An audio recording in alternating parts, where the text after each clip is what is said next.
Hello, and welcome to Sleepy History, the place where we help you drift away to the gentle, monotonous drone of historical narratives.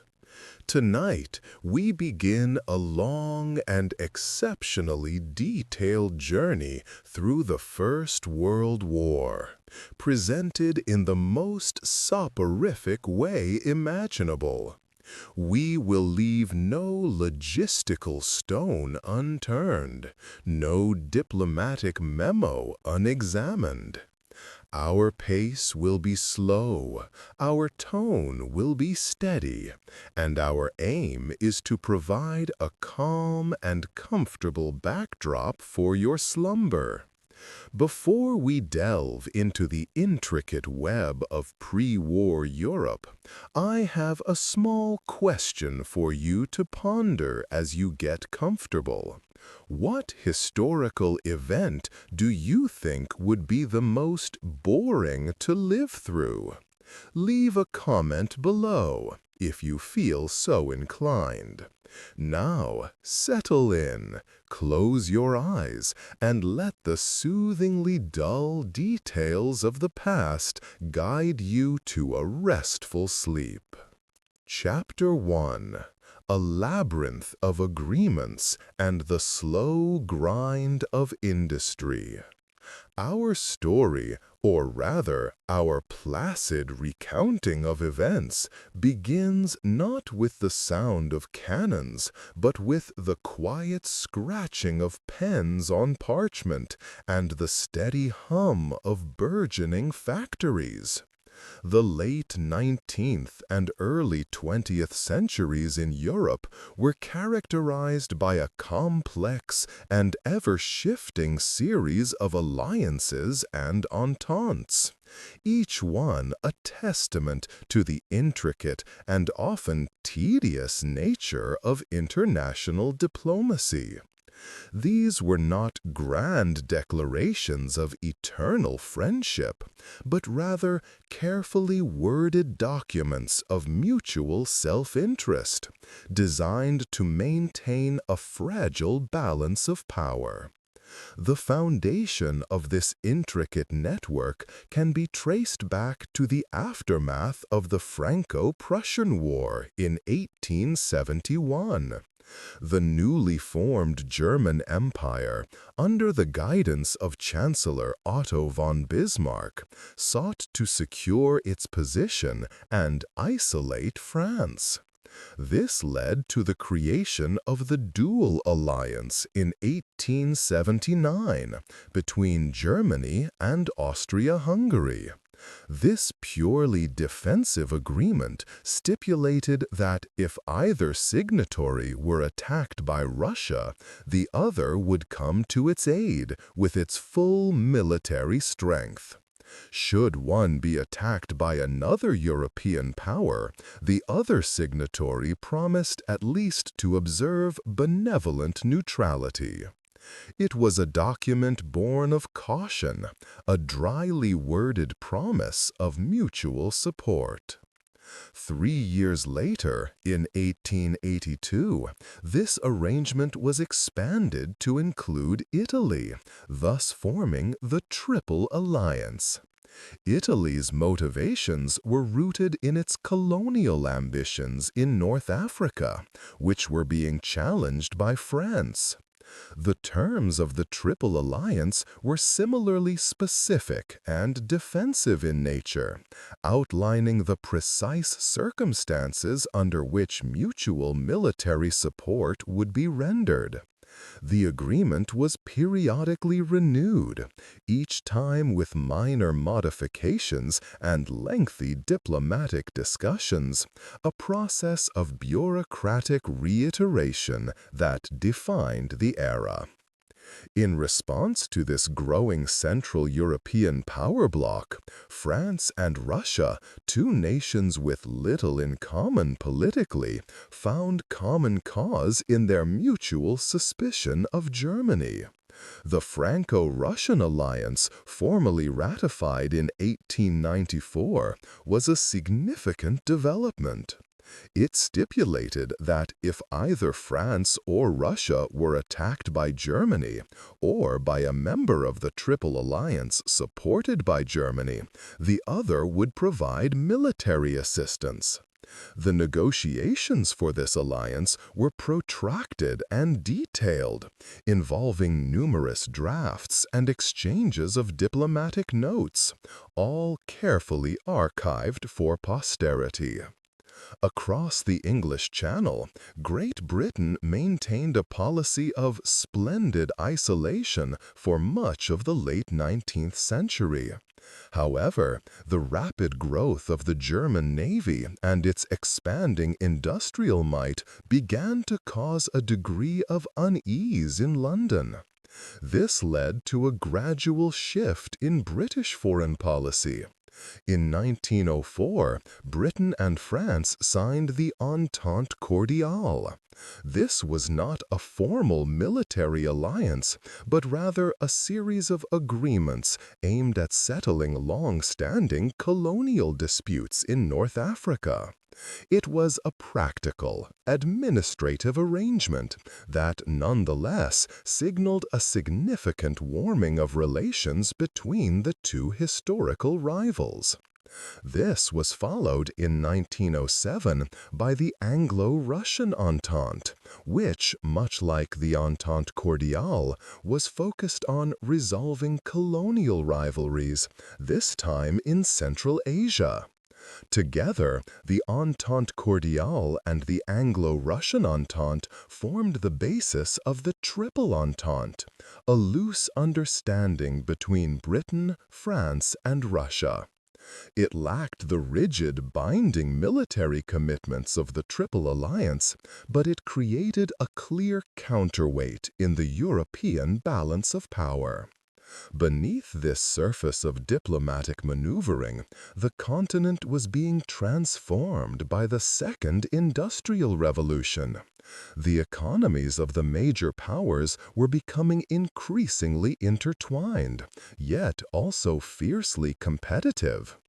Germany's industrial output, in particular, had begun to surpass that of Great Britain in key areas such as steel production.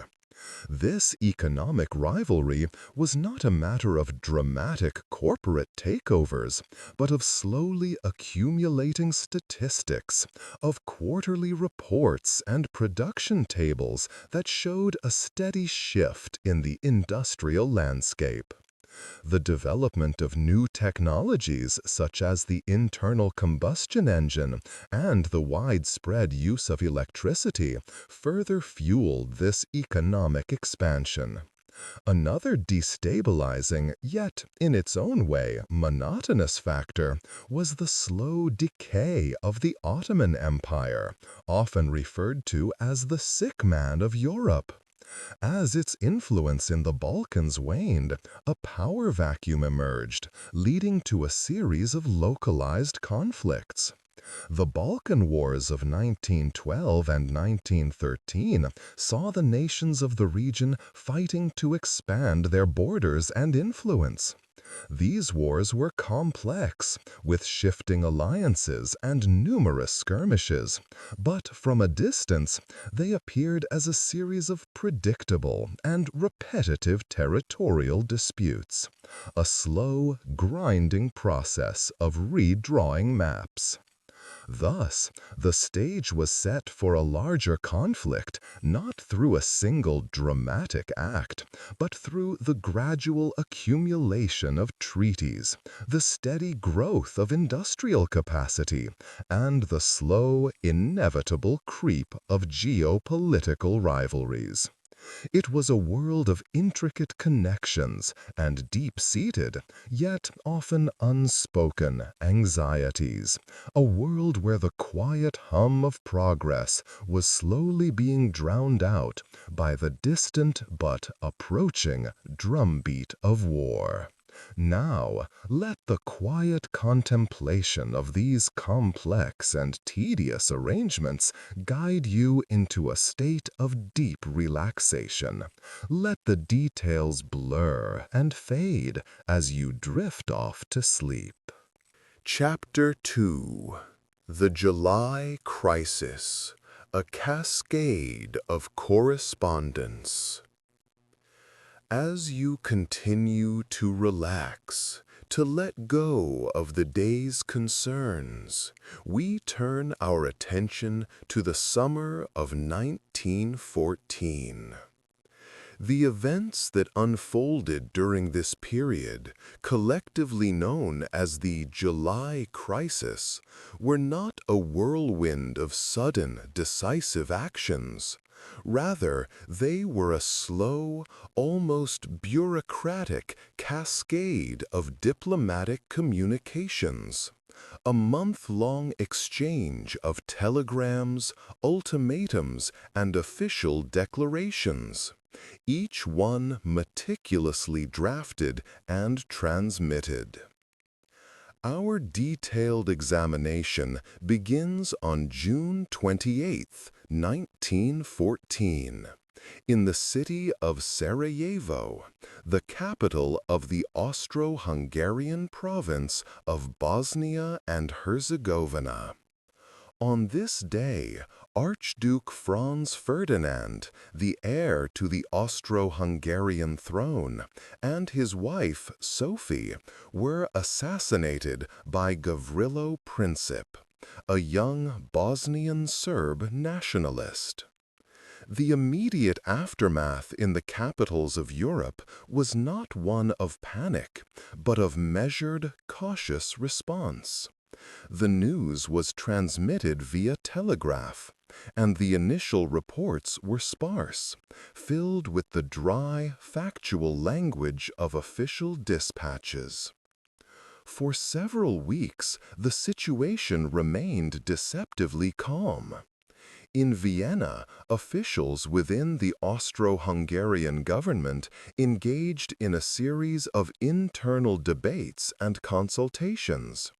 There were memorandums to be written, meetings to be held, and positions to be articulated. A key question was whether to use the assassination as a pretext to deal a decisive blow to Serbia, which was seen as a source of instability and a threat to the integrity of the multi-ethnic Austro-Hungarian Empire. This was not a decision made in haste, but one that was carefully considered and documented. A crucial step in this process was securing the support of Austria-Hungary's powerful ally, Germany. On July 5th, an Austrian envoy was dispatched to Berlin to ascertain the German position. The response from Kaiser Wilhelm II and his chancellor, Theobald von Bethmann-Hollweg, was what came to be known as the blank check. Germany pledged its unconditional support for any action Austria-Hungary chose to take against Serbia. This assurance was not delivered in a fiery speech, but through the normal channels of diplomatic communication, a simple but significant alliance. With Germany's backing secured, the Austro-Hungarian government began the meticulous process of drafting an ultimatum to be delivered to Serbia. This document was not a simple list of demands, but a carefully constructed piece of diplomatic language, designed to be so harsh and uncompromising that Serbia would have no choice but to reject it, thereby providing a casus belli, a legal justification for war. The ultimatum was composed of 10 specific points, each one infringing on Serbian sovereignty in a carefully calculated manner. For example, it demanded that Serbia suppress all anti-Austrian publications, dissolve nationalist organizations, and allow Austro-Hungarian officials to participate in the investigation of the assassination on Serbian soil.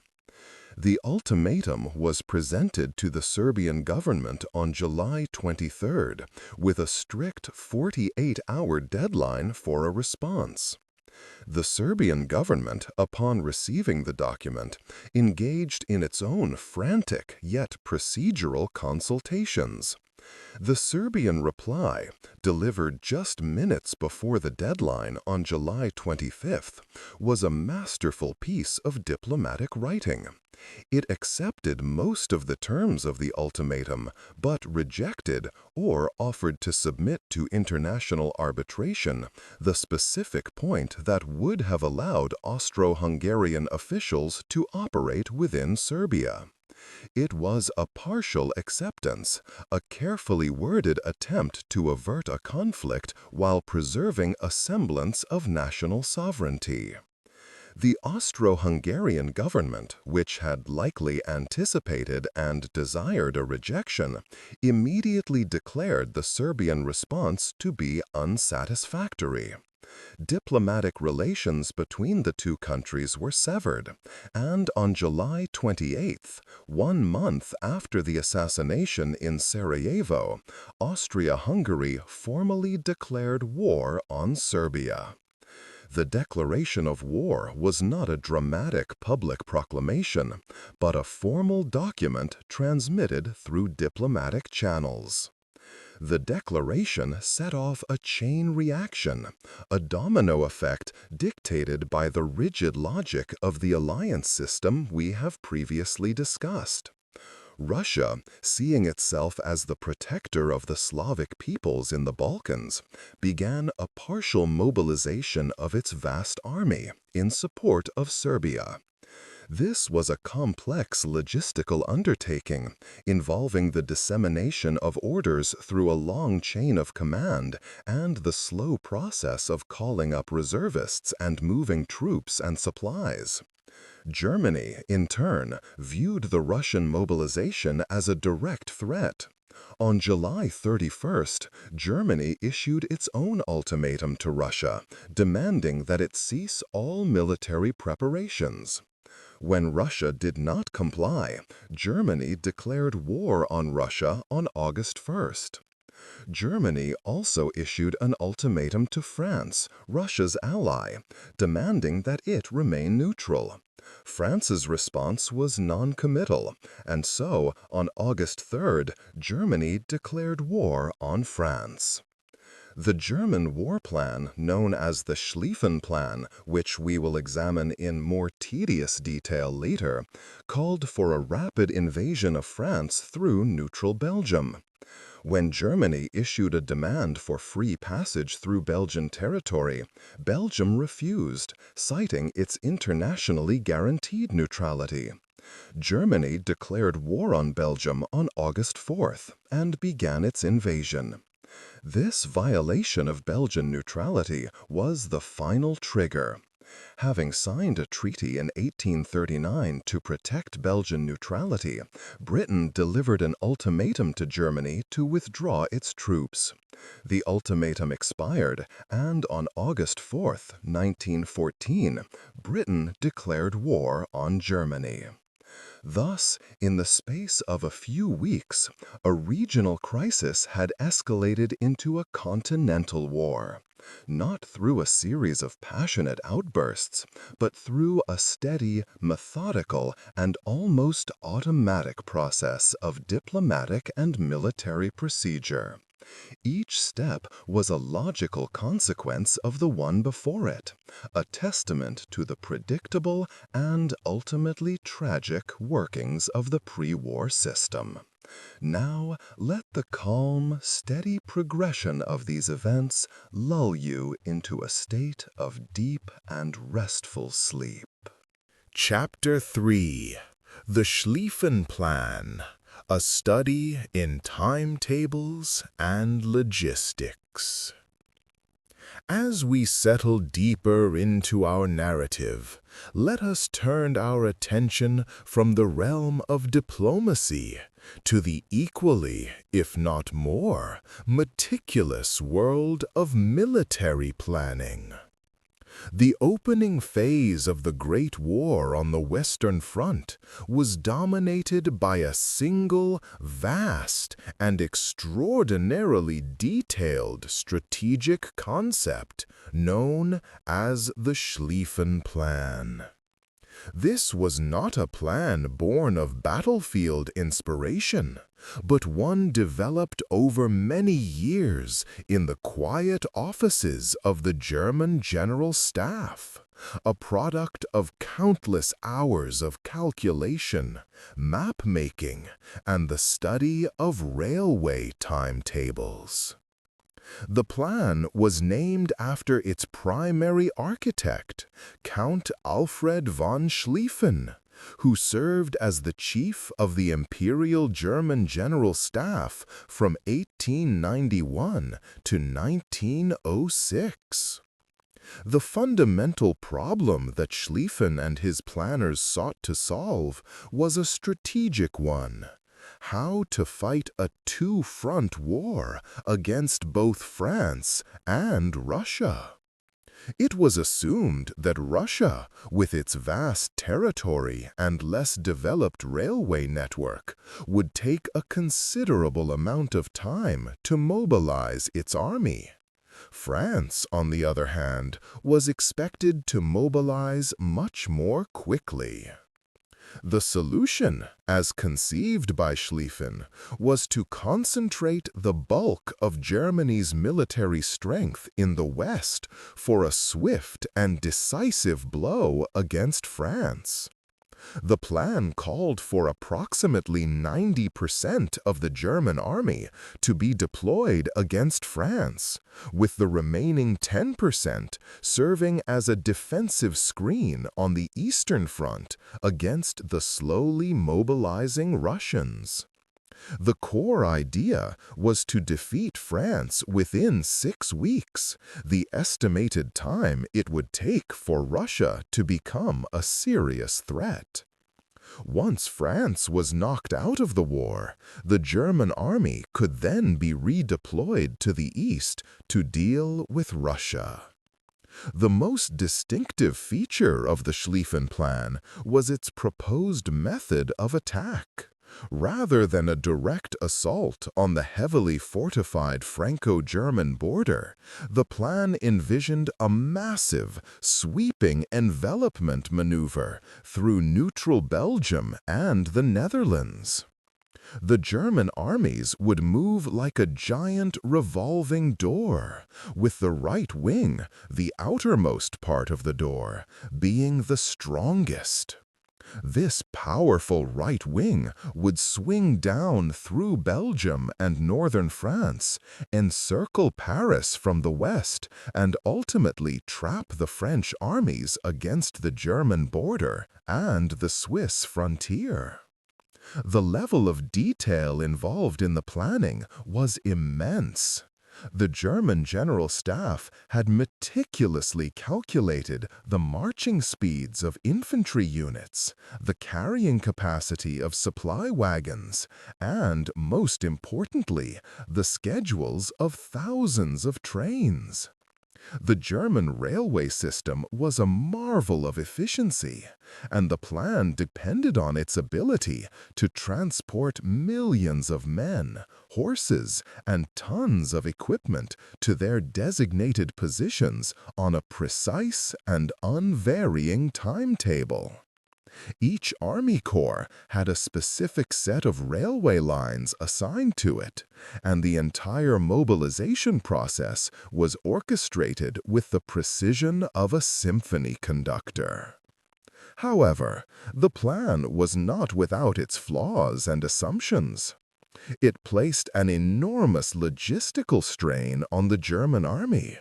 The right wing, as it advanced through Belgium and France, would be extending its supply lines ever further from its home bases. The plan relied on the ability of the army to capture French railways intact and to live off the land to some extent, both of which were uncertain propositions. Furthermore, the plan made several critical miscalculations about the potential enemy response. It underestimated the speed with which the British expeditionary force could be deployed to the continent to support the French. It also underestimated the resilience and fighting ability of the Belgian army, which, though small, put up a determined resistance that slowed the German advance. When Schlieffen's successor, Helmut von Moltke the Younger, took command, he made several modifications to the plan. He weakened the crucial right wing, diverting some divisions to the east to counter a faster-than-expected Russian mobilization, and others to bolster the defense of Alsace-Lorraine. These changes, made out of a sense of caution, arguably diluted the overwhelming force that the original plan had envisioned for the decisive envelopment maneuver. When the German armies advanced in August 1914, the plan initially seemed to be working. The German forces moved through Belgium and into northern France, pushing back the French and the newly arrived British. However, the logistical problems soon became apparent. The marching soldiers were exhausted, their supplies were dwindling, and communication between the different armies was becoming increasingly difficult. The plan ultimately failed in early September at the First Battle of the Marne. The French, under the command of Joseph Joffre, rallied their forces and, in a desperate counterattack, managed to halt the German advance just short of Paris. The miracle of the Marne, as it came to be known, was a turning point. The German armies were forced to retreat, and the war of movement, which the Schlieffen Plan had been designed to create, came to an end. Following the Marne, both sides began a series of maneuvers known as the Race to the Sea, as each army tried to outflank the other. This resulted in a continuous line of trenches being dug from the Swiss border to the North Sea. The Schlieffen Plan, a masterpiece of detailed theoretic planning, had failed to achieve its objective of a quick victory. It had given way to a static, attritional conflict, a type of war that its creators had not anticipated and for which they were not prepared. The intricate timetables and logistical calculations had been undone by the friction of war and the unpredictability of the human element. Now, let the thought of these detailed yet ultimately flawed plans, a testament to the limits of human foresight, carry you further into a state of peaceful repose. Chapter 4: The Trench System, a Study in Engineering and Monotony. As we continue our calm and measured journey, we leave behind the war of movement and enter the static world of the trenches.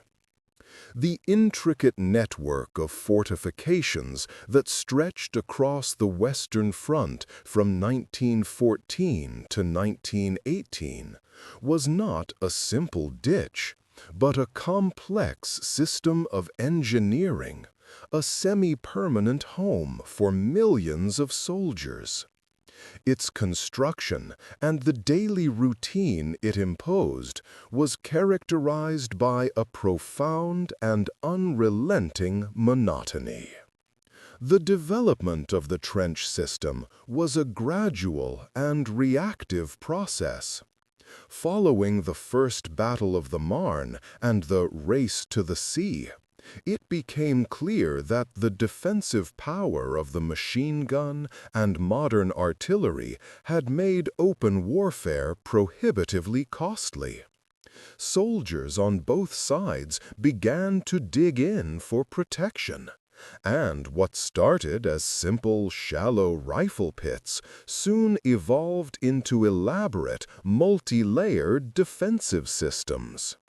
A typical front-line trench system was composed of 3 main lines running parallel to the enemy's position. The first was the front-line trench, or fire trench, which was the most exposed and heavily defended. About 50 to 100 yards behind this was the support trench, which was intended to provide a secondary line of defense and a place for troops to rest and regroup. A further 300 to 500 yards to the rear was the reserve trench, where additional troops could be held in readiness for a counterattack or to relieve the men in the forward trenches. These main lines were connected by a series of communication trenches, which were dug in a zigzag pattern to prevent an enemy who had gained entry to the trench from firing straight down its length. The entire system was a labyrinth of earthworks, a complex and confusing network that was constantly being extended, deepened, and repaired. The construction of these trenches was a laborious and unending task. Soldiers used picks and shovels to dig into the often uncooperative soil of northern France and Flanders. The dimensions of the trenches were more or less standardized. They were typically 6 to 8 feet deep, deep enough for a man to stand upright without being exposed to enemy fire.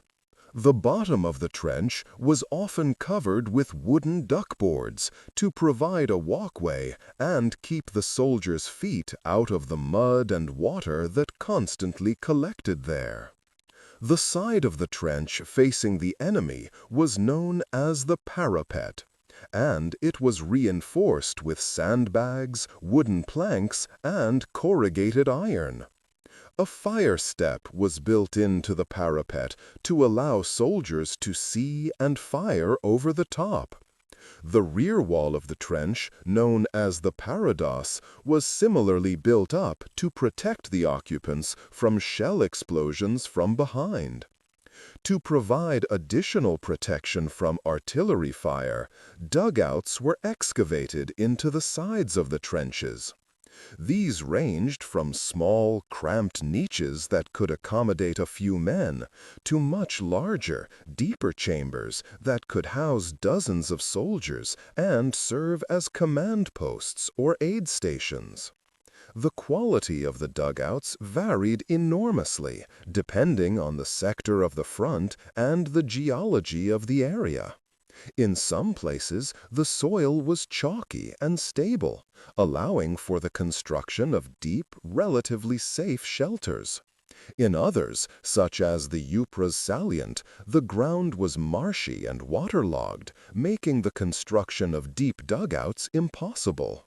The daily life of a soldier in the trenches was governed by a rigid and repetitive routine.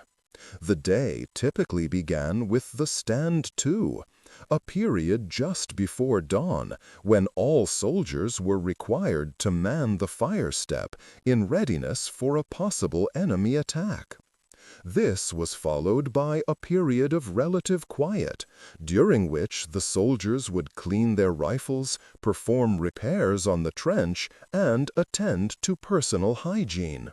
Much of the day was spent in a state of enforced idleness and boredom. Soldiers would write letters, play cards, or simply try to sleep. The nights were generally busier, as the cover of darkness provided an opportunity for patrols to be sent out into no man's land, the desolate and dangerous area between the opposing trench lines. The darkness was also used to bring up supplies, relieve troops, and carry out repairs to the barbed wire entanglements that protected the front line.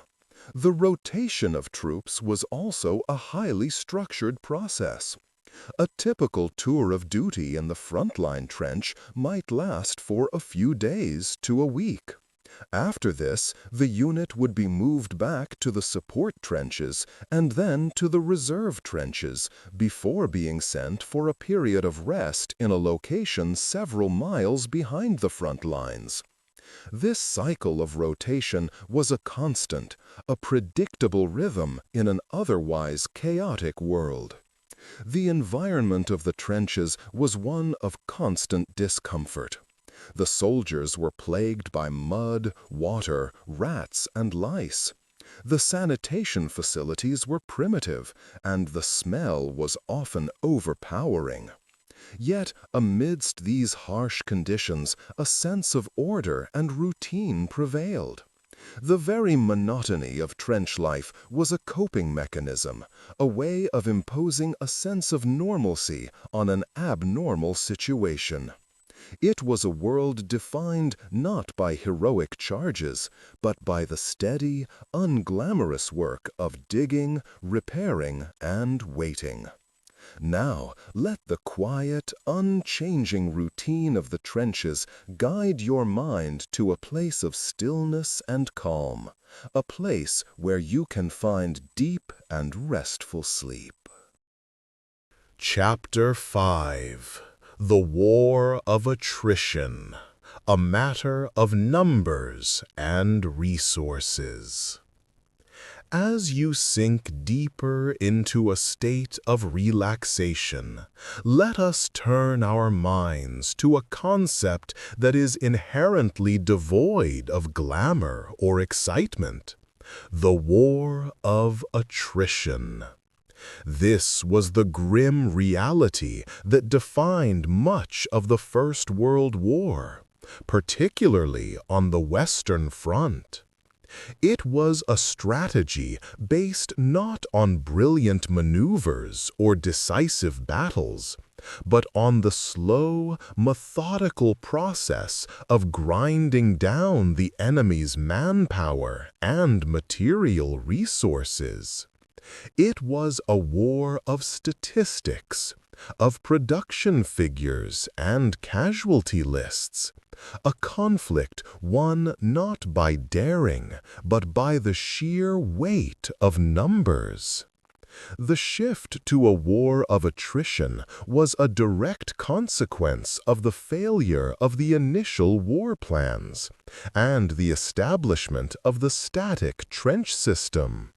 With both sides dug in and unable to achieve a breakthrough, the focus of military thinking shifted. If the enemy could not be defeated in a single decisive engagement, then he would have to be bled dry, worn down to the point of collapse. This was a cold, calculated approach to warfare, one that treated soldiers and shells as quantifiable resources to be expended in a grim equation of industrial might. The great battles of the Western Front, such as Verdun and the Somme, are often remembered for their immense human cost, but they are best understood as large-scale exercises in attrition.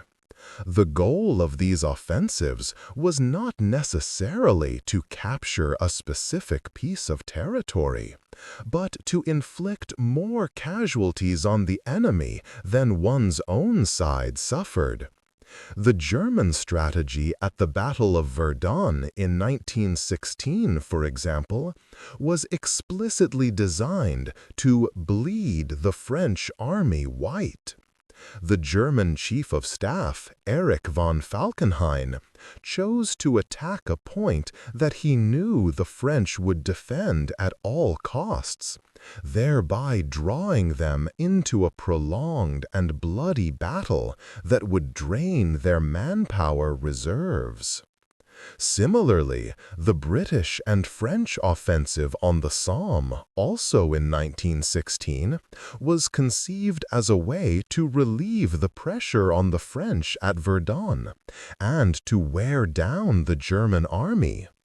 The first day of the Somme was a catastrophic failure in terms of achieving a breakthrough, but the battle continued for months, evolving into a brutal, attritional struggle in which territory was measured in yards and progress was measured in the number of enemy soldiers killed or wounded. This type of warfare was entirely dependent on the industrial capacity of the belligerent nations. The war became a contest between the factories of Britain, France, and eventually the United States, and the factories of Germany and Austria-Hungary. The demand for weapons and ammunition was insatiable. Artillery, in particular, became the dominant weapon of the war, and the scale of its use was unprecedented. Battles would often begin with massive artillery bombardments lasting for days, in which millions of shells were fired. This required a massive reorganization of the national economies. Factories that had once produced consumer goods were converted to military production. The workforce was transformed as women entered the factories in large numbers to replace the men who had gone to fight. Governments took on unprecedented powers, controlling raw materials, directing industrial production, and rationing food and other essential goods. The war effort became a total societal undertaking, a vast bureaucratic enterprise managed by committees and government ministries. The war of attrition was also a financial struggle. The belligerent nations spent enormous sums of money to finance the war, leading to massive national debts and inflation.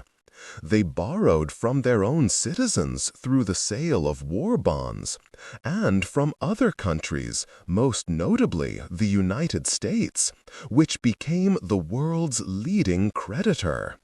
The economic consequences of this profligate spending would be felt for decades to come.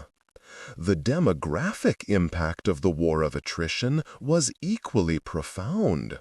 The constant demand for new recruits to replace the casualties at the front led to the conscription of millions of men. Entire generations were decimated. The casualty figures for battles like Verdun and the Somme are almost incomprehensible, a stark testament to the brutal logic of attrition. These were not just numbers, of course, but individuals. But from the perspective of the grand strategists, they were entries on a ledger, a measure of the cost of wearing down the enemy. The war of attrition was a grim, impersonal, and deeply monotonous form of conflict. It lacked the drama of movement and maneuver, the flash of genius that had characterized earlier wars. It was a slow, grinding process, a war of spreadsheets and production quotas, a testament to the brutal efficiency of the industrial age. It was a war in which victory was not achieved, but calculated. As you contemplate this slow, methodical process, this war of numbers and resources, allow your mind to quiet down, to let go of all effort, and to drift peacefully into sleep. Chapter 6. The Eastern Front. A war of vast distances.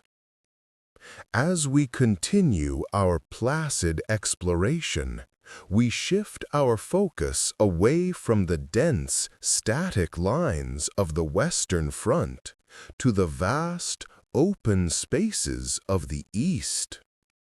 The war on the Eastern Front, fought between the Central Powers of Germany and Austria-Hungary and the Russian Empire, was a conflict defined by immense distances, sparse railway networks, and a scale of movement unseen in the West.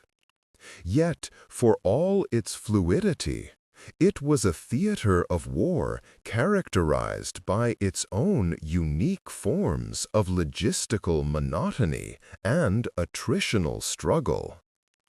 The sheer size of the Eastern Front was its most defining feature.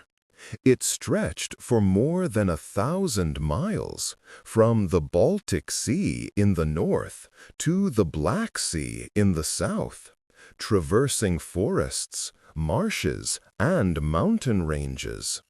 This vastness precluded the kind of dense, continuous trench systems that characterized the Western Front.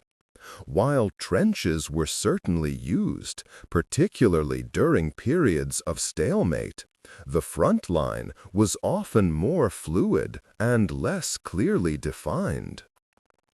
The war in the East began with a series of large-scale maneuvers. The Russian army, mobilizing faster than the Germans had anticipated in their Schlieffen plan, launched a two-pronged invasion of East Prussia in August 1914. This initial Russian advance caused a degree of panic in Berlin and forced the Germans to divert troops from the Western Front, a move that contributed to the failure of their offensive against France. However, the Russian invasion soon faltered. At the Battle of Tannenberg in late August and the First Battle of the Masurian Lakes in early September, the German Eighth Army, under the command of Paul von Hindenburg and his Chief of Staff Erich Ludendorff, inflicted a crushing defeat on the Russians. These German victories were the result of superior generalship, better intelligence, and, crucially, the efficient use of the German railway network to concentrate forces against the two separate Russian armies. Further south, the Austro-Hungarian army fared less well. Their invasion of Russian Poland was a failure, and they suffered a series of heavy defeats at the hands of the Russians in Galicia. The Austro-Hungarian army, a multi-ethnic force with a complex command structure and significant internal tensions, proved to be a less effective fighting force than its German ally.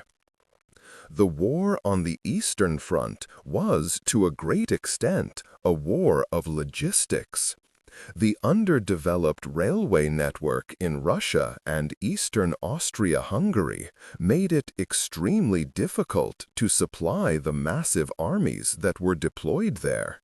Supplies of food, ammunition, and equipment were often scarce, and the vast distances made it challenging to move troops and to care for the wounded.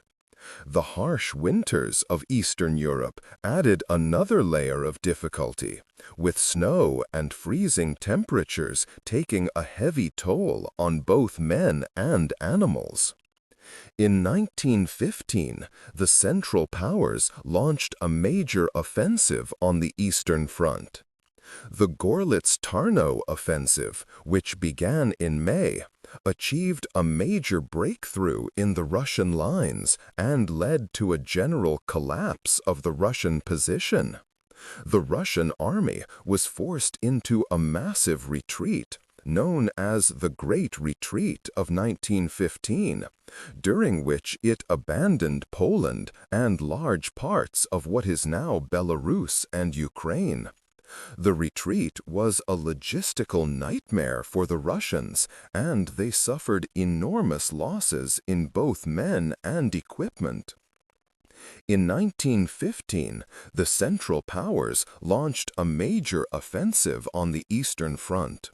The Gorlitz-Tarnow offensive, which began in May, achieved a major breakthrough in the Russian lines and led to a general collapse of the Russian position. The Russian army was forced into a massive retreat, known as the Great Retreat of 1915, during which it abandoned Poland and large parts of what is now Belarus and Ukraine. The retreat was a logistical nightmare for the Russians, and they suffered enormous losses in both men and equipment. In 1915, the Central Powers launched a major offensive on the Eastern Front. The Gorlitz-Tarnow offensive, which began in May, achieved a major breakthrough in the Russian lines and led to a general collapse of the Russian position. The Russian army was forced into a massive retreat, known as the Great Retreat of 1915, during which it abandoned Poland and large parts of what is now Belarus and Ukraine. The retreat was a logistical nightmare for the Russians, and they suffered enormous losses in both men and equipment. In 1915, the Central Powers launched a major offensive on the Eastern Front. The Gorlitz-Tarnow offensive, which began in May, achieved a major breakthrough in the Russian lines and led to a general collapse of the Russian position. The Russian army was forced into a massive retreat, known as the Great Retreat of 1915, during which it abandoned Poland and large parts of what is now Belarus and Ukraine. The retreat was a logistical nightmare for the Russians, and they suffered enormous losses in both men and equipment. In 1915, the Central Powers launched a major offensive on the Eastern Front. The Gorlitz-Tarnow offensive, which began in May, achieved a major breakthrough in the Russian lines and led to a general collapse of the Russian position. The Russian army was forced into a massive retreat, known as the Great Retreat of 1915, during which it abandoned Poland and large parts of what is now Belarus and Ukraine. The retreat was a logistical nightmare for the Russians, and they suffered enormous losses in both men and equipment. In 1915, the Central Powers launched a major offensive on the Eastern Front. The Gorlitz-Tarnow offensive, which began in May, achieved a major breakthrough in the Russian lines and led to a general collapse of the Russian position. The Russian army was forced into a massive retreat, known as the Great Retreat of 1915, during which it abandoned Poland and large parts of what is now Belarus and Ukraine.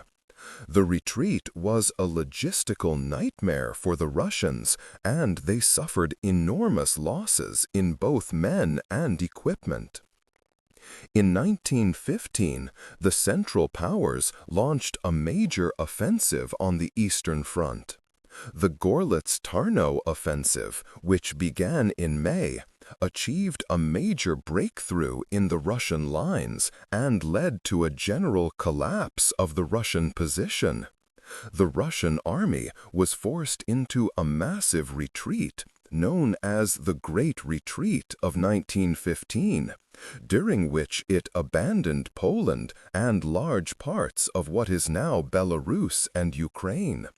The retreat was a logistical nightmare for the Russians, and they suffered enormous losses in both men and equipment. In 1915, the Central Powers launched a major offensive on the Eastern Front. The Gorlitz-Tarnow offensive, which began in May, achieved a major breakthrough in the Russian lines and led to a general collapse of the Russian position. The Russian army was forced into a massive retreat known as the Great Retreat of 1915, during which it abandoned Poland and large parts of what is now Belarus and Ukraine. The retreat was a logistical nightmare for the Russians, and they suffered enormous losses in both men and equipment. In 1915, the Central Power. Chapter 7. The War at Sea, a contest of blockades and tonnage.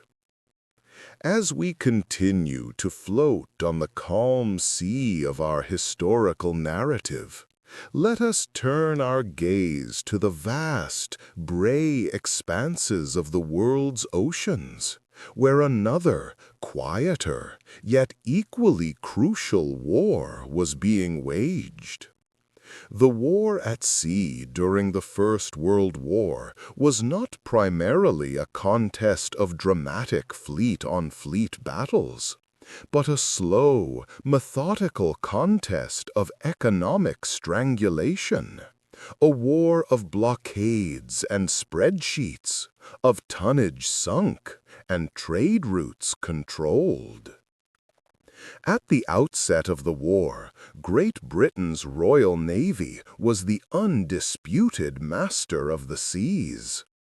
Its primary strategic objective was to use its overwhelming naval superiority to impose a blockade on Germany, cutting it off from the overseas trade upon which its war economy depended. This was not a blockade in the traditional sense of a close ring of ships around enemy ports, but a distant blockade, in which the Royal Navy patrolled the entrances to the North Sea, intercepting and inspecting neutral ships to ensure they were not carrying contraband goods to Germany. The legal and administrative aspects of this blockade were complex and tedious. International maritime law, as laid down in agreements such as the Declaration of London of 1909, was a complex web of rules governing the rights of neutral nations and the definition of contraband. The British government progressively tightened the blockade, expanding the definition of contraband to include food and other essential goods, and putting increasing pressure on neutral countries to cease their trade with Germany. This was a slow, bureaucratic process, a war fought with diplomatic notes and legal arguments as much as with warships. Germany, for its part, found its powerful surface fleet, the High Seas Fleet, largely bottled up in its home ports by the British blockade. The one major attempt to break the blockade and challenge the Royal Navy's dominance came in 1916 at the Battle of Jutland. This was the largest naval battle of the war, a complex and confusing engagement involving dozens of battleships and cruisers. In tactical terms, the battle was indecisive. The Germans sank more British ships and inflicted more casualties, but the British Grand Fleet remained in control of the North Sea, and the blockade remained in place. The strategic situation was unchanged. Unable to challenge the British on the surface, Germany turned to a new and controversial weapon, the submarine, or U-boat. The U-boat offered a way to strike back at Britain by targeting the merchant shipping that was its lifeblood. In 1915, Germany declared the waters around the British Isles to be a war zone and began a campaign of unrestricted submarine warfare, in which U-boats would sink merchant ships without warning. This campaign had a significant initial impact, but it also had major diplomatic repercussions. The sinking of the British passenger liner Lusitania in May 1915, with the loss of over 1,000 lives, including more than 100 Americans, caused a wave of outrage in the United States and other neutral countries. Fearing that the United States might enter the war, Germany eventually called off its unrestricted submarine warfare campaign. However, as the war dragged on and the economic situation in Germany became more desperate, the German High Command decided to take a calculated risk. In February 1917, they resumed unrestricted submarine warfare, believing that they could starve Britain into submission before the United States could effectively intervene. This was a decision based on a cold calculation of shipping tonnage and industrial capacity. The German planners estimated that if they could sink 600,000 tons of shipping per month, Britain would be forced to sue for peace within 6 months. The renewed U-boat campaign was initially devastatingly effective. Allied shipping losses soared, and for a time it seemed as though the German gamble might pay off. However, the Allies responded with a series of countermeasures. The most effective of these was the introduction of the convoy system, in which merchant ships sailed in large, protected groups, escorted by warships. This made it much more difficult for U-boats to find and attack. The Allies also developed new anti-submarine technologies, such as the hydrophone and the depth charge. The German gamble ultimately failed. The convoy system and other countermeasures significantly reduced shipping losses, and the entry of the United States into the war in April 1917, a direct result of the resumption of unrestricted submarine warfare, brought the immense industrial and naval resources of the Americans to the Allied side. The U-boat campaign, while a serious threat, was ultimately unable to achieve its strategic objective. The war at sea was a slow, grinding conflict, a war of attrition fought over vast distances. It was a war of logistics and economics, a struggle to control the flow of goods and resources. It was a war that was ultimately won not in a single decisive battle, but through the patient application of economic pressure and the development of effective countermeasures. As you ponder this slow, silent war of blockades and submarines, allow your thoughts to drift and your mind to sink into a state of deep, untroubled rest. Chapter 8: The Forgotten Fronts, a Global Survey of Tedium. As you continue to drift in a state of tranquil relaxation, let us broaden our perspective and consider the many other, often overlooked theaters of the Great War. While the Western and Eastern fronts dominated the strategic thinking of the major powers, the conflict was a truly global one, with fighting taking place in locations as disparate as the mountains of northern Italy, the deserts of the Middle East, and the plains of Africa.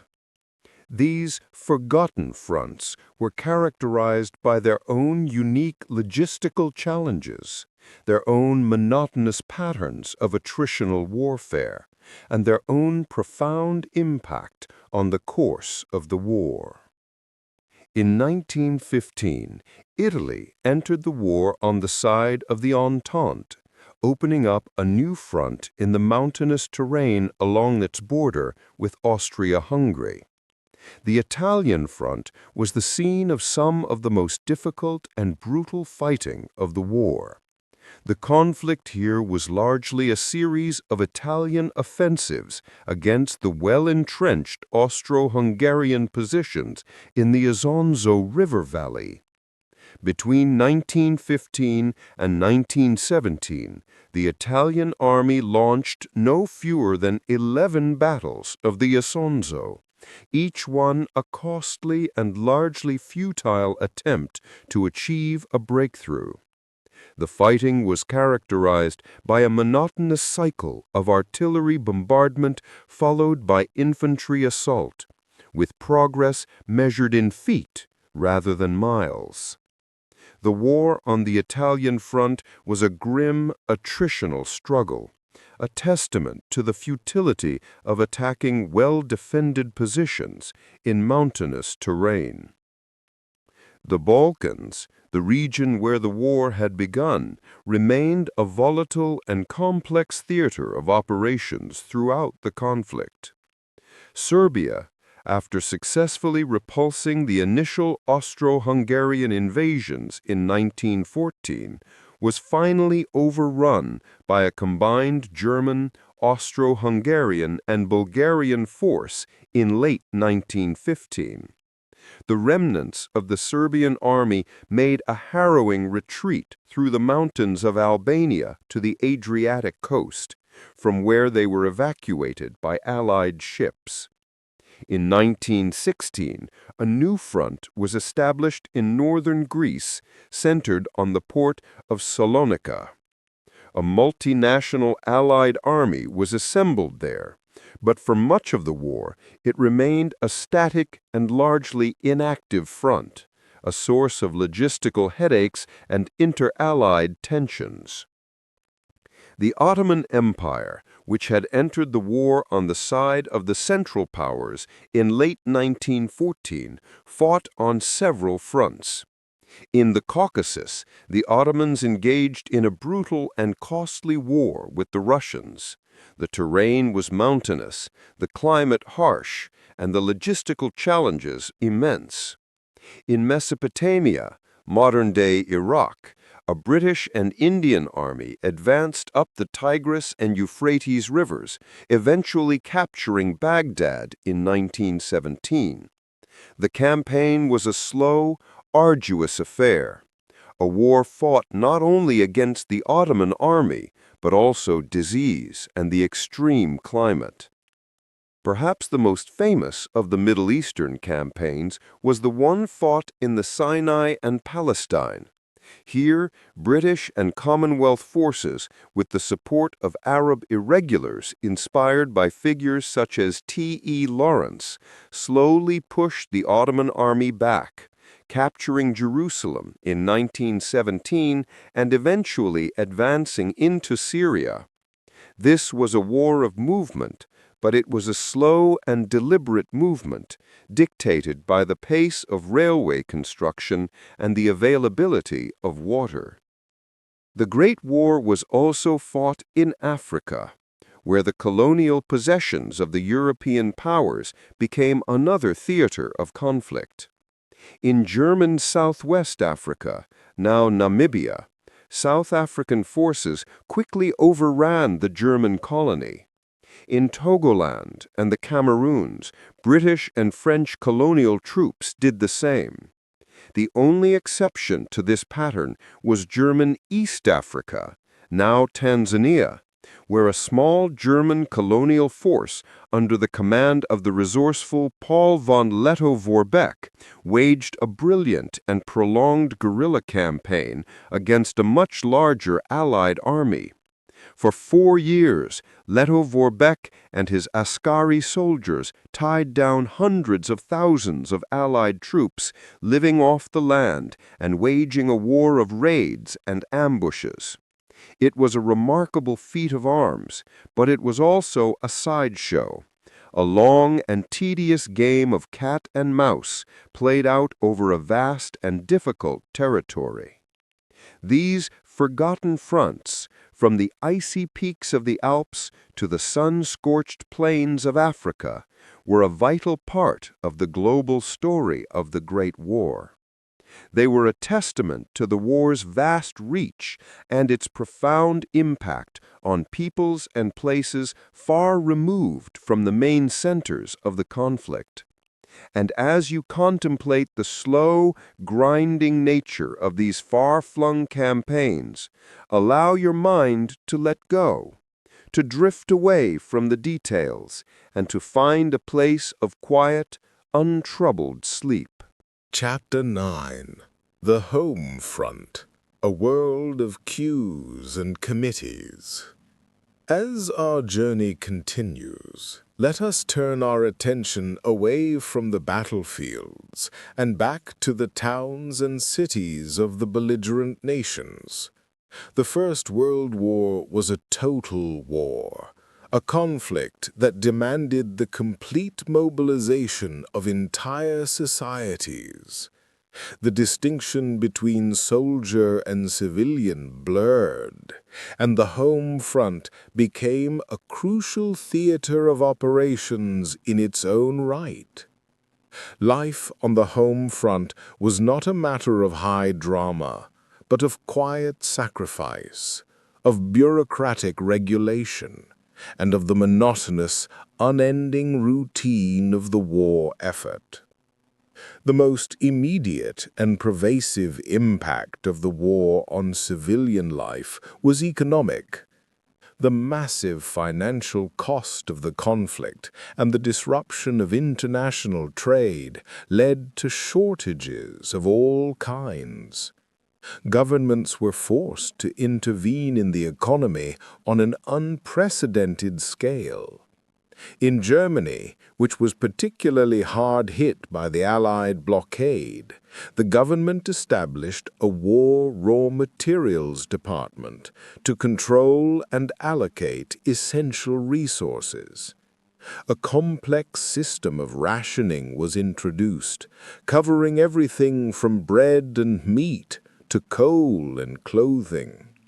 The German home front became a world of queues, of ersatz, or substitute, goods, and of a constant gnawing hunger that would eventually lead to widespread social unrest. In Britain and France, the situation was less dire, but rationing was also introduced for key commodities such as sugar, meat, and butter. The British government launched a series of campaigns to encourage food production and reduce waste, with slogans such as "Dig for Victory" and "Save the Crumbs." The war effort was managed by a bewildering array of new government ministries and committees, each one responsible for a specific aspect of the war economy. This was the birth of the modern bureaucratic state, a world of paperwork, of regulations, and of endless meetings. The demand for munitions and other war materials led to a massive expansion of industry. Factories worked around the clock, and the workforce was transformed. With millions of men away at the front, women entered the workforce in unprecedented numbers, taking on jobs in munitions factories, on farms, and in a wide range of other occupations that had previously been considered the exclusive domain of men. This was a profound social change, but on a day-to-day level, it was a matter of long hours, hard labor, and the repetitive, often dangerous work of the factory floor. The war also had a profound psychological impact on the home front. Governments on all sides engaged in extensive propaganda campaigns to maintain morale, demonize the enemy, and encourage enlistment and support for the war effort. Posters, films, and newspaper articles portrayed the war in simplistic, heroic terms, a stark contrast to the grim reality of the trenches. Censorship was also widespread, with governments controlling the flow of information and suppressing any news that might be considered detrimental to morale. Civilian life was also touched by the war in more direct ways.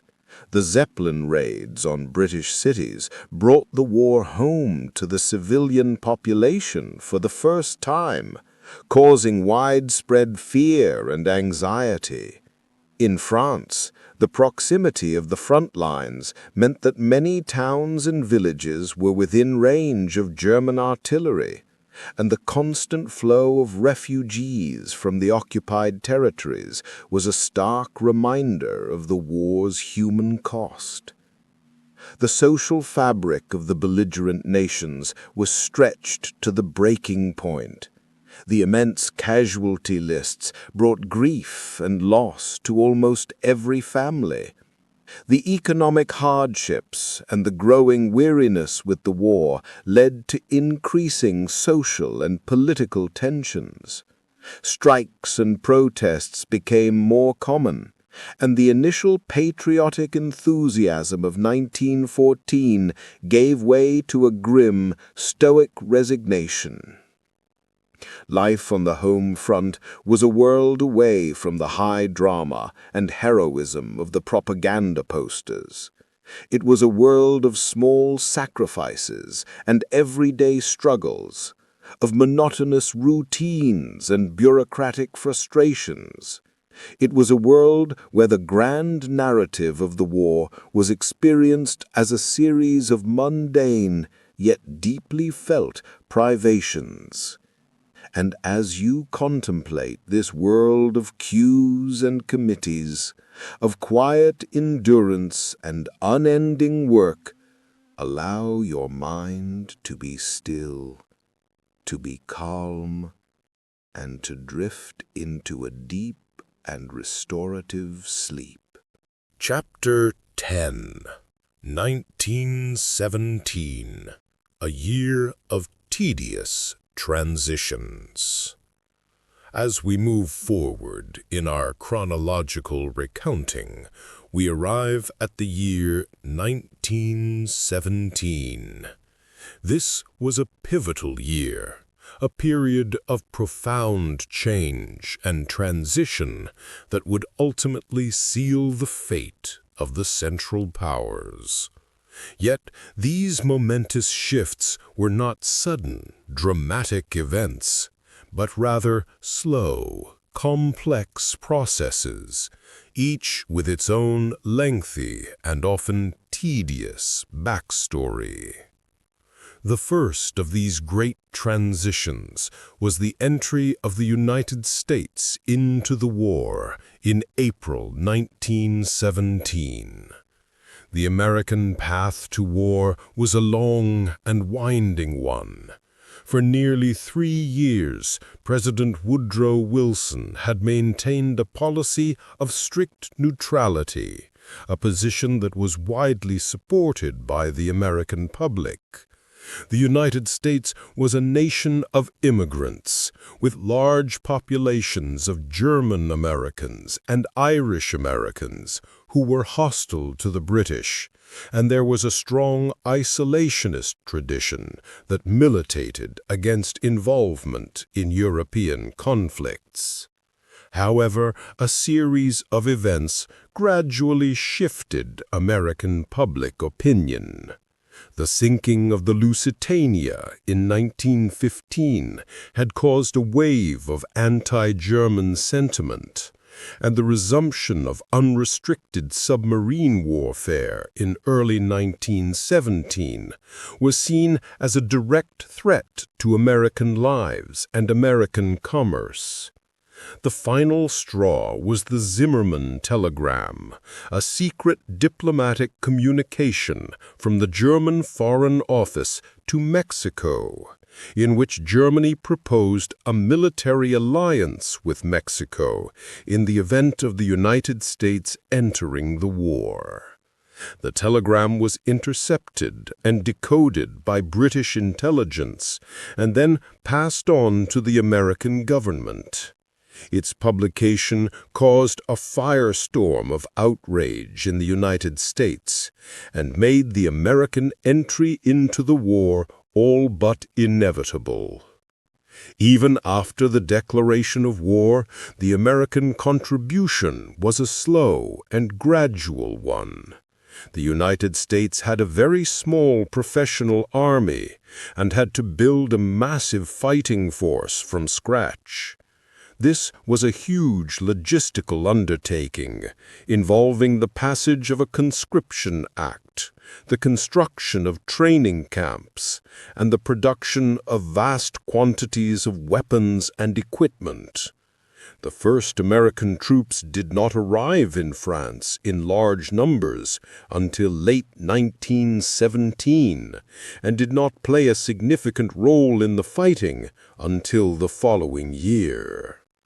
The American entry into the war was less a sudden, decisive blow, and more a slow, inexorable tilting of the scales, a gradual addition of immense industrial and demographic weight to the Allied side.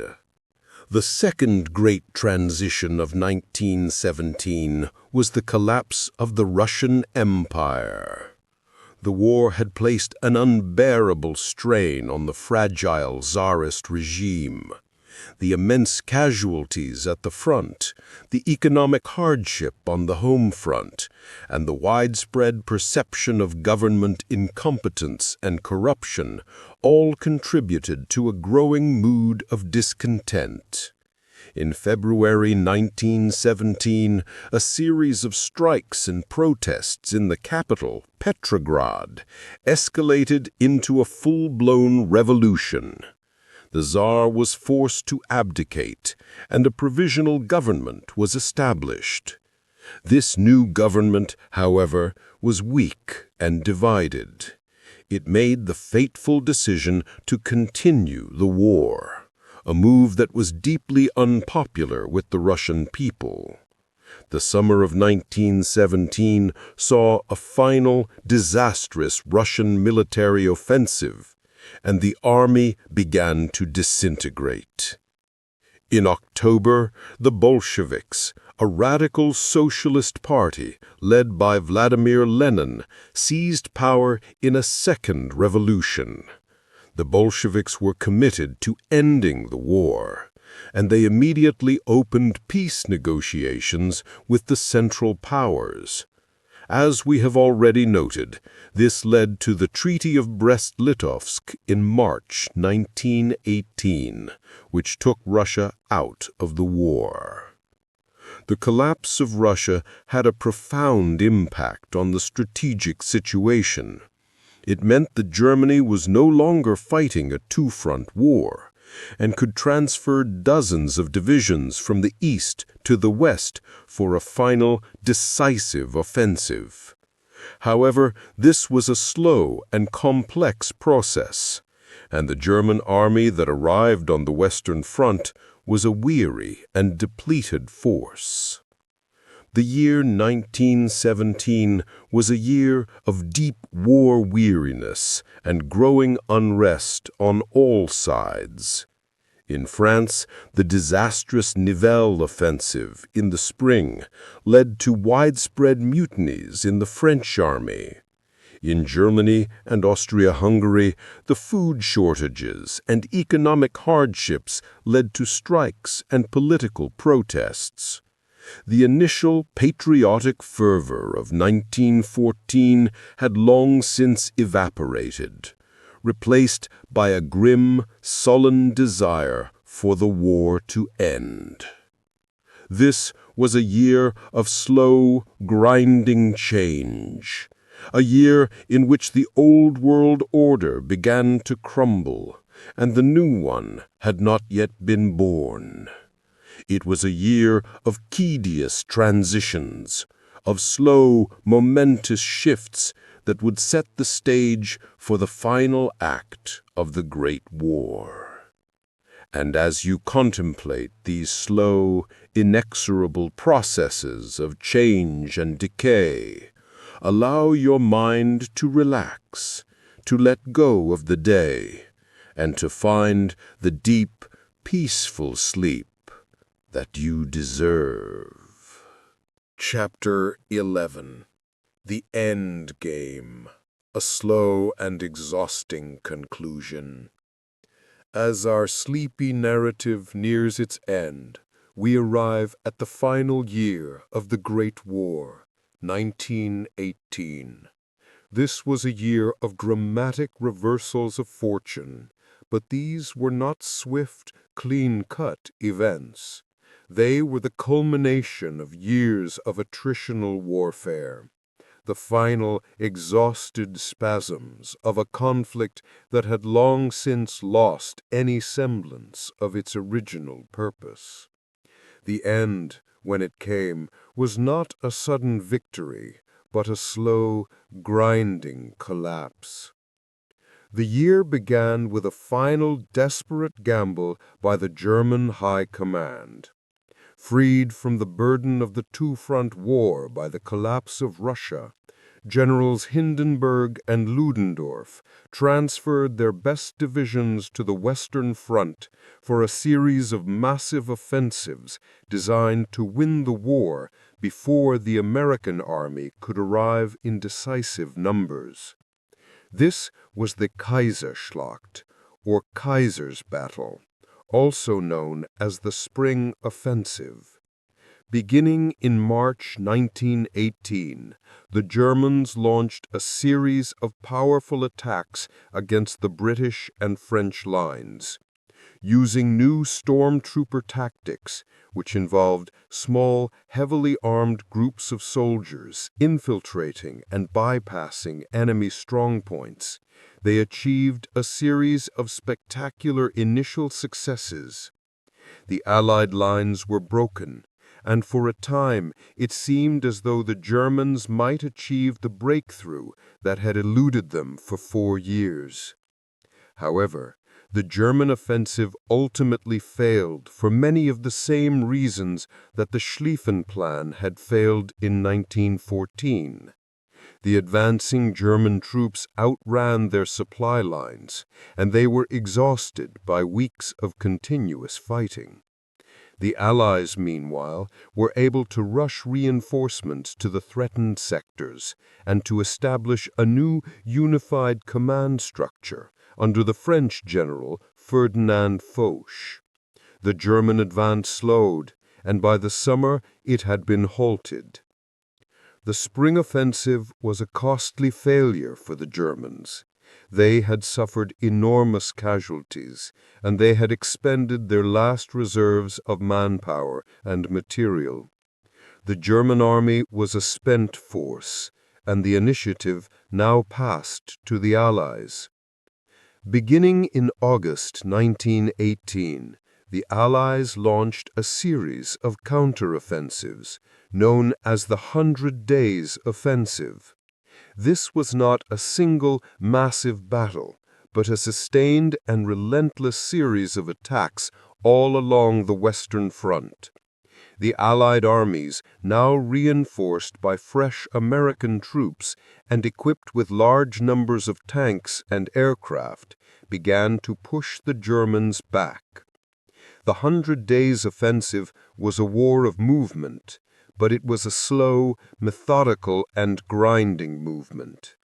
The Germans had established a deep and complex system of defenses, the Hindenburg Line, and each new Allied attack was a costly and difficult undertaking. But the German army was beginning to crumble. Morale was low, desertions were increasing, and the army was steadily being worn down by the relentless Allied pressure. By the autumn of 1918, it was clear to the German High Command that the war was lost. Germany's allies were collapsing. Bulgaria surrendered in September, followed by the Ottoman Empire in October. Austria-Hungary, its multi-ethnic empire torn apart by internal tensions, signed an armistice in early November. In Germany itself, the situation was becoming desperate. The British naval blockade had caused severe food shortages, and the country was on the brink of revolution.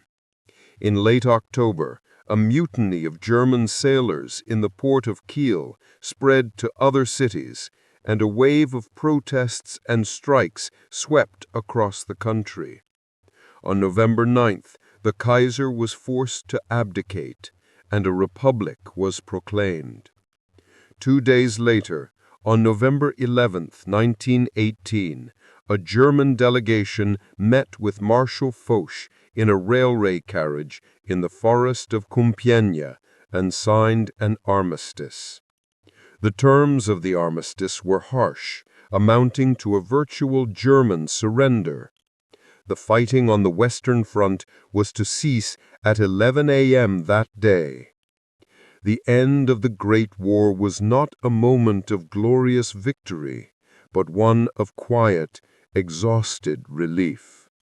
The guns fell silent on a continent that had been shattered by 4 years of brutal, industrialized warfare. The slow, monotonous grind of the trenches had finally come to an end, but the long, tedious process of building a new world from the ruins of the old was just beginning. And as you contemplate the slow, exhausted end of this great and terrible conflict, allow your own mind to fall silent, to find peace, and to drift into a deep and untroubled slumber. Chapter 12. A Legacy of Committees and Clauses. The Treaty of Versailles. Our long and placid journey through the Great War is now coming to a close. But the end of the fighting did not mean the end of the story. The process of creating a lasting peace was in many ways as complex and as tedious as the war itself. The Paris Peace Conference, which convened in January 1919, was a vast, bureaucratic undertaking, a 6-month-long marathon of meetings, of committees, and of the slow, painstaking drafting of treaties. The most significant of these was the Treaty of Versailles, the document that formally ended the war with Germany. The conference was dominated by the leaders of the victorious Allied powers, the Big Four: President Woodrow Wilson of the United States, Prime Minister David Lloyd George of Great Britain, Prime Minister Georges Clemenceau of France, and Prime Minister Vittorio Orlando of Italy. Each came to Paris with his own set of objectives and priorities. Wilson, the idealist, sought to create a peace without victory, based on his 14 points, which called for free trade, self-determination for all nations, and the creation of a League of Nations to prevent future wars. Clemenceau, the hard-nosed realist, had a much simpler goal: to ensure the future security of France by weakening Germany as much as possible. Lloyd George, the pragmatist, sought a middle ground, a peace that would punish Germany, but not so harshly as to create a permanent sense of grievance that might lead to another war. The negotiations were long and difficult. The conference was a massive, sprawling affair, with delegates from dozens of countries, each with its own set of claims and demands. A vast bureaucracy of committees and subcommittees was established to deal with the myriad of complex issues that needed to be resolved, from the drawing of new borders to the calculation of war reparations. The process was slow, methodical, and often deeply frustrating for all involved. The final treaty, which was presented to the German delegation in May 1919, was a long and complex document, composed of 440 separate articles. It was a product of compromise and expediency, and it satisfied no one completely. The territorial clauses of the treaty were extensive. Germany was forced to cede Alsace-Lorraine to France, Eupen-Malmedy to Belgium, and large areas of West Prussia and Posen to the newly created state of Poland. The Saar region was placed under the administration of the League of Nations for 15 years, and its coal mines were given to France. The treaty also stripped Germany of all its overseas colonies, which were handed over to the Allied powers as mandates under the supervision of the League of Nations. The military clauses were designed to ensure that Germany could never again pose a threat to its neighbors. The German army was to be reduced to 100,000 men. Its navy was severely restricted, and it was forbidden from having an air force, tanks, or submarines.